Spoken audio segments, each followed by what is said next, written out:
Islam has never created a nationhood. At the best, it has created a brotherhood. So Pakistan is surrounded, and it seems like they're being squeezed. Now we're talking about a cat in a corner. The only thing with this cat is they have nukes. Pakistan is fighting Balochistan, it's fighting Balochistan, Pakhtunkhwa at every front. The reason is that they do not know that what form and shape Islam will take.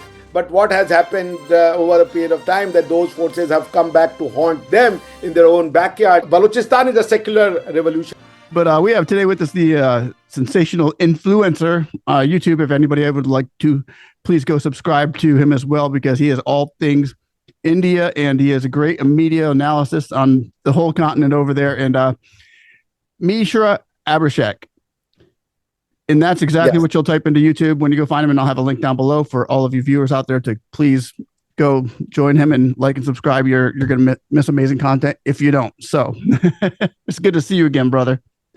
Thank you, brother. Thank you so much for your kind word and promoting my channels. I really appreciate it a lot. Thank you so much. Thanks from the bottom of my heart. Yeah, man, it's good seeing you again. And I've been getting. I remember last time we had talked that you had said something about Balochistan. I guess it is like what 45% of Pakistan's land is Balochistan. I realized that what's going on now in Balochistan is serious. Really and then it came to mind when you had brought it up in our conversation about Balochistan, and I was like, well, who else would know about this better than Mishra?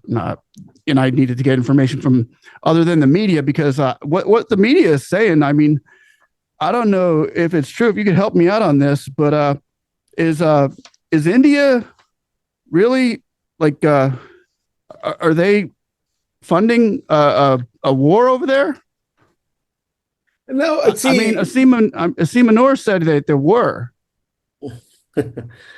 See, there's one thing called proactive funding, and there's something called when you have to do certain acts in order to defend your territory. Mm-hmm. So, in order to understand the problem of Balochistan, one needs to understand the idea of Pakistan. That, or perhaps one needs to go even deeper to understand that why few people or two people wants to live together, and why few people or some people do not want to live together, no matter what, in a political setup. So Pakistan as an idea, the idea of Pakistan is very specific to Indian subcontinent. And the Muslims of Indian subcontinent have really confused certain basic political idea of the nationhood, brotherhood, and how the countries are created. For example, United States of America. You have Marite kind of people living there and happily calling themselves American. You know, people from Europe, Africa, Asia, everywhere. You have them, and then they all accept the identity of being an American. Within that, they have their different identity of religious affiliations, Christian, Hindus, Muslims, Buddhists, everyone is there, Jews, everyone is there. And they all live under the umbrella term of being an American. So the question is, why do they accept the American identity? But why the people of Indian subcontinent do not want to call themselves as Indian and only want to be referred as Muslims? So is Muslim identity, even if in before I complete this sentence, even in America now, I have seen that people have started asking for Sharia law in Texas, Sharia law there, Sharia law. I mean, and why? America has absolute wonderful legal system which has been working and delivering to its people for hundreds of years. So what is this new set of law? Because America is not stopping you to have your own God or pray your God. But then you are going there, you're saying that, no, I just don't want God. I want this set of law which is given by my God, and that's where the confrontation exactly starts. Mm. Where when you are not fighting the war of God, but rather you're fighting the war of the law given by the God. Americans have their own because Bible has a very extensive law. They can say that okay, then my law is what's wrong in my law that I should go to and law which you think is the law for everyone in the humanity. This exactly is the problem that we got in India. People, Indian people, when they embraced Islam, they were told that in order to be a Muslim, you need to reject many things rather than to accept many things. Now, Right. what happens that when you reject something, then you do not believe in the acceptance and the merger of your present identity. So let's say if I accept new thing tomorrow, does that mean or should that mean that I should reject all others? So they were told that you should only remain Muslim. No other identity should be ascribed or subscribed by you. And in that order, they wanted to have a separate Muslim land. Konvertiert! Verlasst dieses Land! Oder stirbt! In wenigen Jahren werden eure Lehrer, eure Richter, eure Politiker Muslime sein! Wir erobern dieses Land mit den Bäuchen unserer Frauen! Ihr könnt nichts dagegen tun! Allahu Akbar! Konvertiert! Verlasst dieses Land oder stirbt! Allahu Akbar!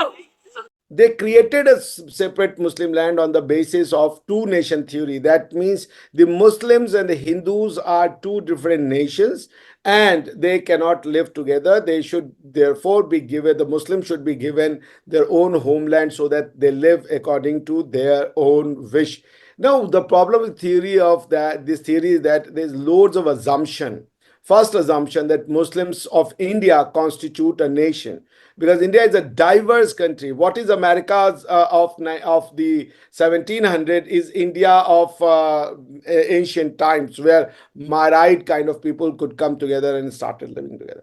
So the Balochistan is basically the imposition of Islamic identity and the annihilation of Baloch identity by the Pakistani army, where they are saying that since you are a Pakistani, which mainly means because Pakistan, they said, what is Pakistan? So they say, well, Pakistan means La ilaha illallah, nothing else. So the question is that the Baluch are saying that we just do not see La ilaha illallah, we have some other identities too. And in order to be Pakistani, you are asking us to simply annihilate our ancient identity, our language, which is not going to happen.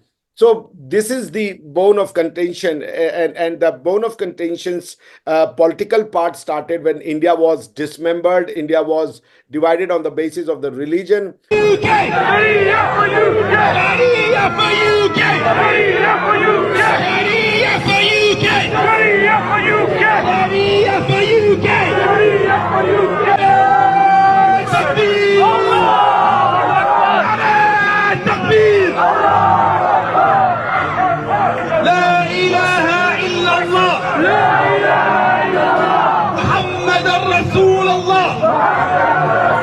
Pakistani, the division took place something like that. There was in India, the certain territories were controlled by the British Parliament, and the certain territories of India were basically ruled by the local rulers, local kings. So it was decided that the British India will be straight away divided on the basis of the demography of population. In those part of the British India where the Muslims are in majority, that part will be divided, and then this new part will be called as Pakistan. And this you can find in Indian Independence Act of 1947. In that act, the section 1 says that the British India, which basically was Punjab and the Bengal, So Punjab was here, Bengal was here, and then mainland India was here. So Punjab was divided into two parts, East and West Punjab, and the Bengal was also divided into two parts, East and West Bengal, and they became Pakistan because there the Muslim population was the largest in India. And then rest of the part of India was given an option to choose between either of these dominion. That means dominion of India or dominion of Pakistan. يقال مثلا في 2050 يعني سيكون مثلا عدد المسلمين في فرنسا أكثر من الفرنسيين، ولكن نحن يعني خلينا نقول لا نعول على أن مثل هذه الأرقام هي التي ستحول هذا البلد إلى بلد إسلامي. يدخلون في دين الله عز وجل أفواجا من خلال دولة تحمل تحمل الإسلام عن طريق الجهاد في سبيل الله عز وجل، تحمل هذه الرسالة وهذه الرحمة إلى الناس. فإذا القضية بأنه سينشر سلطان الإسلام على العالم كله بإحدى ثلاث: الإسلام أو الجزية أو نستعين بالله عز وجل ونقاتلهم حتى يخضع العالم جميعا. No, Balochistan was an independent country prior to the formation of Pakistan. But the cultural backing of the people of Balochistan was always Indian. They always lived with the Indian culture and Indian lifestyle. So what Mr. Jinnah did after forming Pakistan is to attack on Balochistan. The Kalat was the kingdom as it is called. He sent his forces to Kalat and then took over the Kalat kingdom by force. And that kingdom now is known as Balochistan. The area of Balochistan is spread geographically in three countries. A very few part of it, or a small part of it, is in Afghanistan. Some part of it is in Iran, and the majority of it, where the people of Baloch identity lives, is in Pakistan. So the issue of Balochistan is that the idea that Islam can bring people together and then create a political identity has failed, because the Balochis are saying that we are Muslims only for 1,000 years or maybe 500 years, but we have been Baloch for thousands and thousands of years. We have our own system, our own culture, our own political system, and Pakistan is not something that we want to be associated with. Another problem that why they say that is that Balochistan constitutes 45% of the land mass of the entire Pakistan. What is today is Pakistan. And the Pakistani army, especially dominated by the Punjabis of the Pakistan, they have grossly misappropriated the natural wealth and the resources of that region. And they have directed it to be exploited by the Punjabi people. So all the gas or other natural minerals are being exploited by the Pakistan, and very few part of it or almost nothing is given to the local people of Balochistan, which has created this political political angst or political alienation among the people of Pakistan. It was always there since the 1948 because Balochistan was taken over by force. But over the period of time, the constant exploitation and brutal use of force to quell the political agitation against the Pakistan has led into the feeling of alienation, which is now in full spectrum against Pakistan. Yeah, I don't think we've ever seen it this bad before. I mean, I've never seen things pop like this up on the news until lately. But when we look, I looked at the Pakistan Almanac today, and it had the religion in Balochistan to a percentage. I don't know if this is correct. You can let me know. The Muslim religion in Balochistan is 98.8%. Christian is 0.4%. Hindu is 0.5%. Ahmadi is 0.2%, and scheduled caste is 0.1%. Is that right? Do the Muslims like 98.8%? Does that sound about right in Balochistan? Yeah, that's right. Yes, that's right. Okay, so with what's going on there with the army, the rebellious army, what's their name? The Balochistan Army, Liberation Army, BLA, yes. Balochistan Liberation Army. The Liberation Army. That's it. What's going on with them? I mean, are they're Muslim? and they're fighting against what Pakistan is doing. So it would be Muslim against Muslim here. Are these a different breed of Muslims, to say, a different type of Muslim? What are their thoughts on all this as far as the Hindus go and the Christians go and the people who have a different belief system, or are they just fighting each other? See, that's exactly, it's a very, very interesting and a very intelligent question, I must say that. See, if we simply study the various conflicts that Pakistan finds itself in as panning out in the Pakistan. Pakistan, on the one hand, on the side of KPK, Khyber Pakhtunkhwa, another province of the Pakistan, is fighting the war of extremist Muslim who wants Sharia or Nizam Mustafa in the rest of the Pakistan or whole of the Pakistan. They are saying that no, they are not really good Muslim. They want a very extreme interpretation of Pakistan to be implemented, extreme interpretation of Islam to be implemented in Pakistan. So we are not going to give it to them. So they are fighting against them in the Operation Badr, which is going on presently in Pakistan. Mm.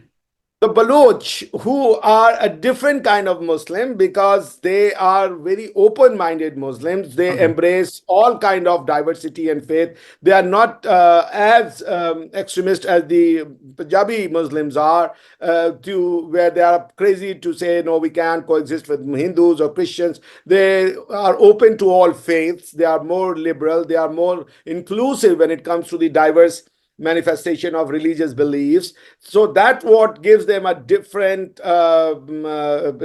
idea or different identity of Muslim than So the basically, mainland. that army is more in the idea of like, you can be a Christian or a Hindu. We're not going to kill you for it. Yes. We're not particularly. These people are not fanatics. No. Right. Okay. I got you.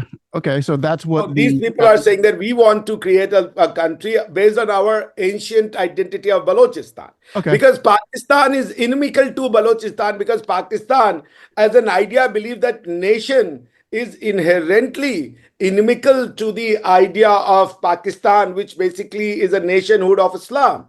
Everyone knows that on the face of earth, Islam has never created a nationhood. At the best, it has created a brotherhood. For example, Qatar and Saudi, their dispute was in public few years ago, where the Saudi Arabia imposed certain sanction against the Qatar for its extremism and its other interpretation of Islam.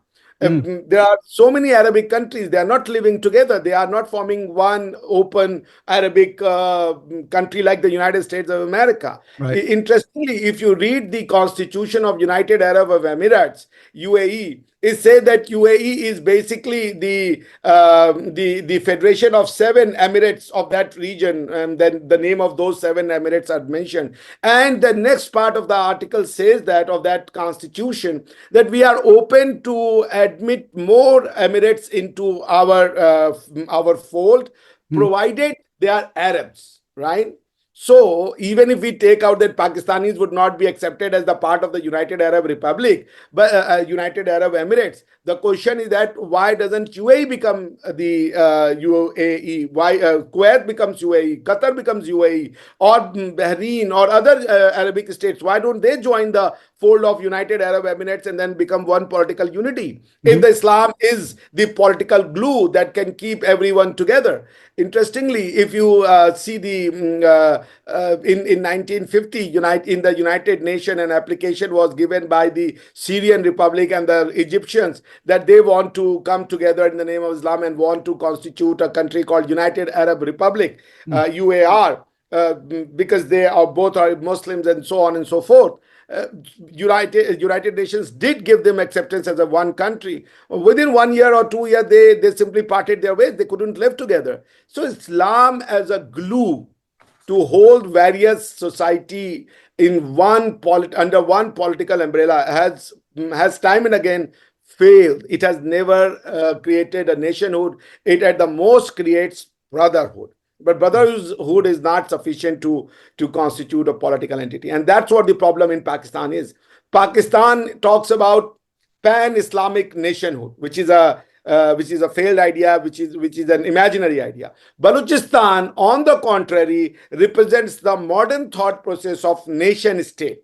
In a nation state, your nationality is of the prime importance, and your nationality is basically your ancient culture that determines your nationality. And on the basis of that, you are given the political power. So Balochistan is simply in sync with the modern trend of having a political or demanding a political power based on their national heritage, cultural heritage of thousands of years. And they are saying that we want to live as Baloch rather than a Pakistani, because if you are a Pakistani, you are not accepted as Baloch. You have to be only Pakistani, because what does Pakistan means? As they say it in Urdu, Pakistan ka matlab kya? That means what does Pakistani means? And they said Pakistan ka matlab, that means Pakistan means La ilaha illallah. That means God, there is no God but the God of Allah. And that's the only thing that they know. So Balochistan is a modern fight of the people of Baloch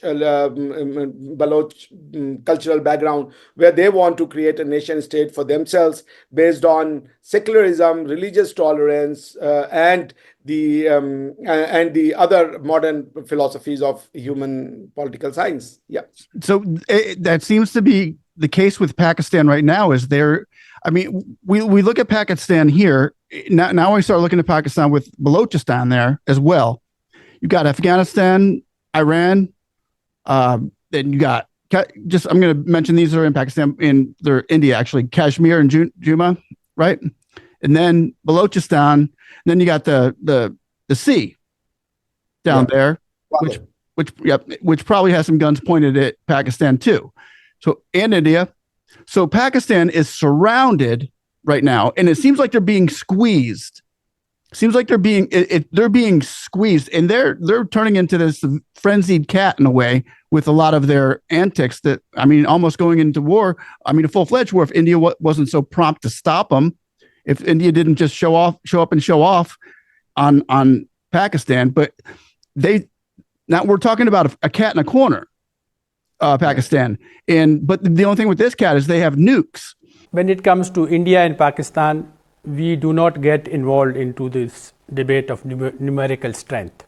We in Pakistan will use the full spectrum of power, both conventional and nuclear. And I'll stop there. उन्होंने कह दिया ना कि अगर हमारा पानी बंद करेंगे तो फिर जंग के लिए तैयार हो जाएं। ये जो गोरी, शहीन, गजनवी, ये चौकों में सजाने के लिए नहीं हमने रखे हुए, ये हमने हिंदुस्तान के लिए रखे हैं।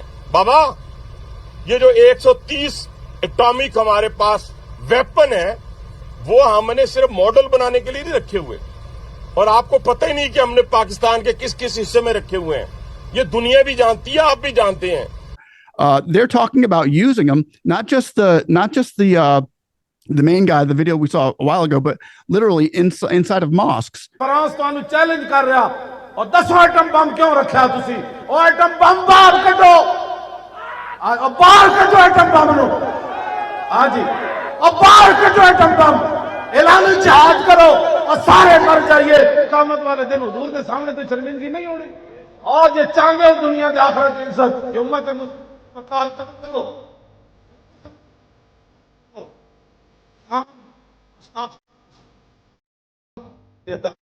हम एक जिहाद कर रहे हैं। They're literally saying, "Let's nuke it. Let's nuke it. Allah will be happy. We'll all be free." And it's kind of like, and they're still being squeezed on all sides because of what you're talking about right now, because of their ideology and their belief system in their army and in their government. So to say Balochistan could be separated, it's kind of a far cry. So, but could it be regoverned into a new? I mean, because we know Pakistan isn't going to say, "Okay, you can have it." We know that's not going to happen. They would never just say, "Okay, you're going to have it, and we'll just stick to this." Pakistan will not, from what I can see, they're not giving up an inch. And let me just share this with you. The Prime Minister Shehbaz Sharif had just echoed in the military. He's blaming India for Wednesday's attack on the school bus in where was it, Narub, or where it was in Balochistan. Yes. And he says that terrorists are operating under India patronage, attacking an innocent children's school bus, and is clear evidence of their hostility. So he's blaming India. And then but we got to keep in mind that this is the same guy who just in the same response said, Pakistan armed forces responded with such bravery against India and courage that the enemy will remember defeat of a lifetime. So he's saying that, okay, you guys are the terrorists and you guys just got beat in a war that the whole world saw that they just got crushed in a couple days by India. And now he's saying that you guys are the terrorists and you're squeezing us out here and you're making us make rash decisions. Can you help me out with this one? Because these guys got nukes. Yes, these guys got nukes, but the sad part is that this nuke is backed by the Chinese weapons and Chinese delivery system. So our top focus on the show, US intelligence has confirmed what many already suspected. China is actively arming Pakistan with weapons of mass destruction. Pakistan is no match. Pakistan can be decimated. It can be pummeled within a day or 2 or 3 at the most. But the point is that this war would be fought by China. The incessant supply of the Chinese army and the other, because India, once we decide to go to war with Pakistan, our strategists have decided that this will be a 2.5 front war. So one front will be open with the Pakistan wherever we have a border, whether the international border or the line of control, or then we have also to worry about the Chinese incursion, because Chinese would like to keep India busy at the second front so that the first front becomes a little weaker. And some side you have to be worried about the forces, the fifth column, as we call them. You cannot simply discount them. They are also a big force, sleeper cells and other kind of instrumentalities that the Pakistanis have got within India. But China is a big factor. The fight is not being fought by Pakistan, it's the Chinese fight. And the another thing is that Pakistan should not be bailed out financially by the IMF. If Pakistan's financial abilities are choked, it is, I'm telling you that Pakistan would not be able to survive for even a year, or its tactics, its tantrums and tactics of always blackmailing the world with a nuclear threat that this, okay, today it is in our control, tomorrow some crazy Islamic guy may sit over it and then it can dispatch it over to the different part of the world. So you have to worry about those situations, and therefore in order to prevent that situation to be a realistic possibility, you have to keep us floating. This blackmail, as I guess, it must be rejected by the world. It has outlived itself. It has stretched far more than it can. It has stretched to the breaking point, I must say that. Having said that, if you see the Pakistan's problem and the display of various theories being at loggerheads, Pakistan is killing the Pashtuns in the name of Battle of Badr, because they first created Taliban when the entire region of Pakhtunkhwa became very, not all of them, but then most of the Pakhtunis or Pathanis that we call them, they became highly charged with the religious indoctrination. Now they are carrying out these military, operations against their own people. In Pakistan, there is in Balochistan, Pakhtunkhwa, there is a movement going by the name of Pashtun Tahaffuz movement. That means PTM. That means Pashtun means the Pathani people, the people of Pakhtunkhwa, and Tahaffuz in Urdu, translated in roughly in English, means protection. So Pashtun protection movement, and protection from whom? Who is killing Pashtuns? So their own army is killing Pashtuns. They first indoctrinated them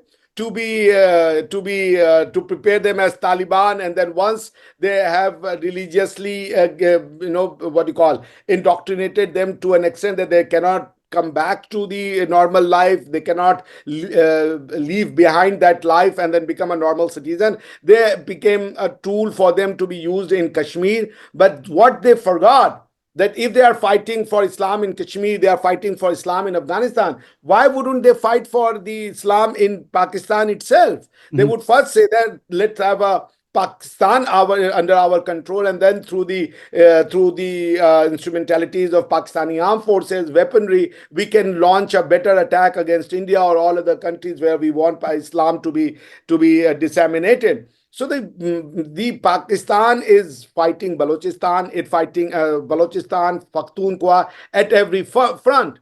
The reason is that they do not know that what form and shape Islam will take.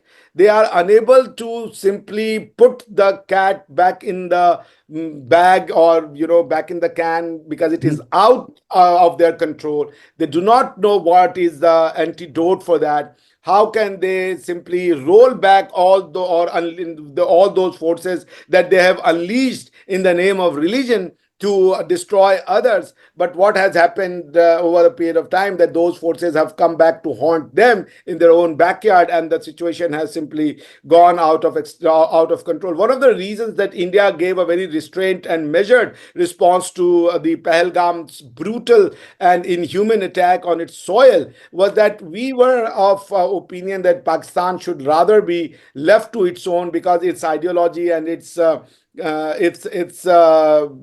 Islamic identity would be the cause to undo the Pakistan, and we should better watch it from outside rather than go inside and dirty our hands, because once you are in that quagmire, it will be very difficult to come out of it. We saw what happened with NATO forces in Afghanistan led by America. I mean, you can't make these people civilized. You can't ask them that, okay, respect women, respect religious diversity, try and go for economic development. No, they don't want that. Right. All they want is a very tribal lifestyle, which is backed by their understanding of Sharia. And therefore, if Indian forces goes inside, it will be very difficult for us to maintain Pakistan, because it will become what was Afghanistan to the NATO. It will become the same thing to us. They have weaponized their entire population in the name of Islam and anti-Hindu or anti-Jewish, anti-Christian hatred in their own people. So Pakistan started in the name of Hindu hate. Then it went to Jewish hate. Then it went to Christian hate. Now it went to Western hate. It has become a hate factory. It hates everyone. And except one thing, that is China. They love China. China kills Muslims in their Uyghur province. The Uyghur Muslims in Xinjiang province are brutally crushed by China. Not a single word. So these people are using Islam only against the Western civilization and the Indian civilization. But when it comes to the Chinese brutal suppression of the Islamic movement, they simply go silent about it. Not a single word, because the weapon is from China. Interestingly, another part, it is West which bails them out. America has given them so much money. It has never asked for any other favor except that you please be neutral to America. Despite taking their own money, their Americans' hard-earned taxpayers' money, they have turned their population against America. So they used to play a game. They will take money from America. They will go against these Taliban and then extremist Muslim. But what they will tell to their own people, oh, it is the Americans who are killing the Muslims. We are not killing the Muslims. So the double game that they played, they took the money to kill these extremists, but to their population, they sold the story that it is not us, it is the America who is killing the Muslim. America has killed this many in Iraq. America has killed this many in these countries. So, I mean, they do not accept their own fault. They always want to have a scapegoat to attribute their mistakes to someone. And then sometimes it becomes America, sometimes it becomes India, but it's never their fault. So to answer your question, it is the hatred that they have sown over a period of time in the name of two-nation theory, that means Islam cannot coexist with any other religion, is basically eating them from inside. They have become a hate factory without realizing that the root cause of it, which is two-nation theory. That's kind of what we're seeing now. I mean, even as I mentioned with the Pakistan Almanac, with 99%, almost 99% being Muslim, that's unheard of almost anywhere. Anywhere you look on the map, it's like 99% of Muslim. that right there in itself is a pretty big picture, because I thought people were a little bit different, in their thoughts and ideologies, but I'm sorry to say, they have not left any room for any religious diversity. They, in their newspaper, that's what I mean. You will This find can't be right. This can't be normal. This sounds like it's kind of made. You know what I mean? Like why is Pakistan right now in Balochistan? Why are there Christians disappearing, and why are these people who don't believe in who aren't Muslim disappearing and being, this is the part that I would like to. This is why I think that there's a revolution going on within the communities, that these people are disappearing and we don't know why, and we don't know who.